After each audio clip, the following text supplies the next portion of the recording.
আমরা উপস্থিত হয়েছি এখন আমাদের এফজিআরএফ এর টিম যেখানে কাজ করছে, খাবার রেডি করছে। এখানে একটি ক্লাব আছে, কমিউনিটি সেন্টার। আলহামদুলিল্লাহ রাব্বিল আলামিন, এখানে আমাদের ইসলামী ভাইরা 4-5 দিন ধরে দাওয়াতি ইসলামীর জনকল্যাণ বিভাগ এফজিআরএফ এর আন্ডারে আমাদের এই ইসলামী ভাইরা ওয়ার্ক করছে। তো আল্লাহ পাকের দয়ায় আলহামদুলিল্লাহ রাব্বিল আলামিন ইনাদেরকে সঙ্গ দেওয়ার নিয়তে এবং উৎসাহ দেওয়ার নিয়তে আলহামদুলিল্লাহ এখানে আসার সৌভাগ্য অর্জিত হয়েছে আমাদের। আলহামদুলিল্লাহ রাব্বিল আলামিন, আমি আপনাদের কাছে দাওয়াত পেশ করব। এখন আলহামদুলিল্লাহ আমাদের মিটিং হয়েছে, পরামর্শ হয়েছে যে আমরা কিভাবে এই ত্রাণ বিতরণের কার্যক্রমকে আরো গতিশীল করা যায়। অনেকেই আমরা শুকনো খাবার প্রথম দিনে ইনারা পৌঁছিয়েছেন, কিন্তু শুকনো খাবার রান্না করার মতো কোনো পজিশন সেখানে নাই।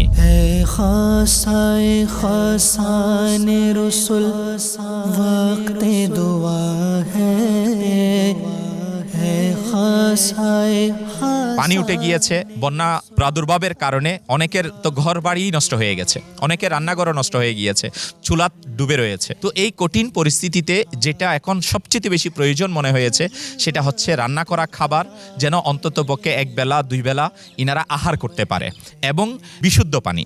তো যদি এটা ইনাদের কাছে পৌঁছে যায়, খিদা নিবারণ করার একটা ব্যবস্থা হবে।